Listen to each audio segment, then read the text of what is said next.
The KKK admittingly now recruits using the Trump card, touting Trump headlines as conversation starters in train cars. Trump is no different than ISIS. Both radicalize and divide us, allowing us to justify violence. But they are not the root of this bigotry.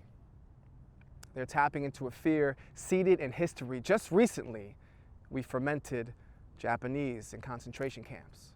A travel ban is nothing new to Americans.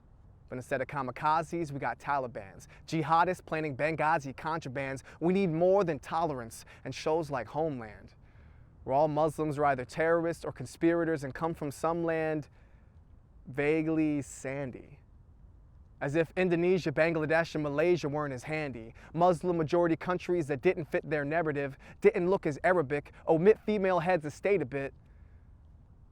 I guess we prefer our Muslims negative.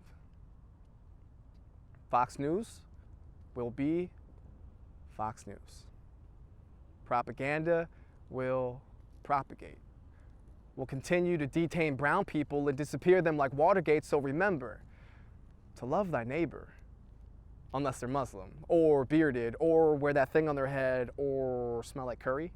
And I get it, it's easy, and it's safe, and it's comfortable to fear the unknown. We're scared of dark closets because bedtime monsters do roam. Our children will live the stories they are told. So it's up to us to flip the script and actively lift the blindfold. Fact: there have been more attacks on perceived Islamic Americans in the past 5 weeks than there have been Muslim terrorist attacks on Americans in the past 15 years. Donald Trump is right. We do have radicalism here in America. And we have to accept that this too is a part of all of us, so we can shine light on the darkness that has parted us. Forgive ourselves so we can pardon us. I invite you to close your eyes. Put your hand on your chest and stay here. Press gently and feel the family of 4 who couldn't fly home for Christmas because someone reported their suspicious conversation at the airport. That father explaining to the police that he was calling his sister and said to her in Arabic, "Hey, we're about to board the plane. Can you remind mom that I'm bringing coconut flour so we can make gluten-free cookies this year? You know I get gassy." Feel Ahmed Mohammed, the high school freshman in a NASA t-shirt, arrested for bringing a homemade clock to school, not even a year old when the towers fell, yet still feeling the aftershocks. Feel the New York City subway. To your right, Sunando Sen, a Hindu copy shop owner, gets pushed in front of an oncoming train for looking Muslim.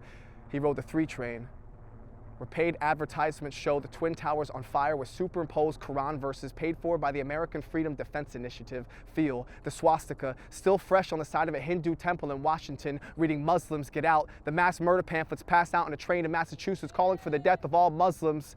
The heat from a burning Islamic center in Houston. The imam prays for peace. A local firefighter writes, "Let it burn. Block the hydrants." It is painfully ironic that Muslims are by far the largest victim of ISIS's terror, and yet the most hated because of them. Stay here. Press gently. And allow yourself to feel whatever comes up. Take a deep breath and let it all go. Watch as these feelings fade away. Keep breathing. Stay here. Press gently and feel the family in Atlanta who gave up their Black Friday and White Christmas to bring home a refugee family for the holidays, who, when asked what they were most thankful for this year, the mother said, laughter. Feel Abdul Zitoun, the Syrian Muslim who went back to his waterboarded community after Katrina hit and spent the next 6 days on canoe, keeping his neighborhood afloat. Feel the New York City subway. To your left, Hassan, American Muslim who risked his life to save 3 Jewish boys from a gang attack in Brooklyn, he rode the 3 train, where anti-Muslim advertisements have been covered up with beautiful photos of brown and white children dancing Feel the Dove on the side of a Catholic church in Newark. The sign read, "Love is our religion."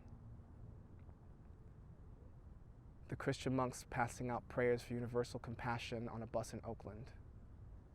The warmth from 2 mothers in Baltimore holding each other, one black, one Muslim, both thanking God that their beautiful angels made it home alive from school today. Stay here. Press gently. And allow yourself to feel whatever comes up. Take a deep breath. And let it all go.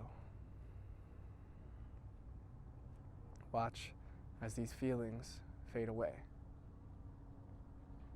Keep breathing. Stay here.